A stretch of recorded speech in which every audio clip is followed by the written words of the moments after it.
لماوی رابردو دا عزیزان هر وکوازانن که پست کم کرد لفیسبوک ویدیوی کشم لسر و باباتای دروست کرد که من پیوستم با ادمینه که بو زور مسیجم بواتن ل واتساب وها ل تلگرام و که زور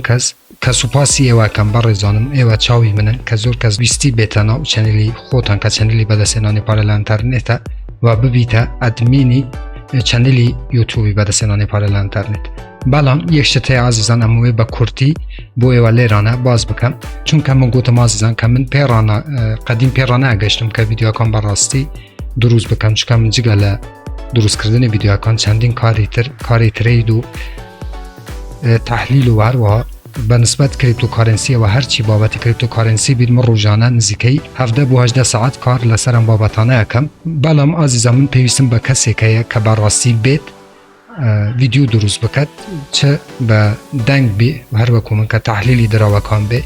یا خود کرین و فروشتنی دراوکان بید یا خود هر بابت کی تر که سبارت به دراوی الکترونی بید او کسا بید برراسی ویدیو دروز بکد من پیوستم به ادمینه کی بمشه وایه هیا هر وکو من ویدیو دروز بکد والا ناو چنلی مدسینان پارل انترنت دابنت اگر کسی که بید بمشه وایه بتوانه ویدیو دروز بکد و بلاوی بکاتوا من شانازی پیواکم که بید و ببید به ادمینی چنلی بدسنان پارل انترنت.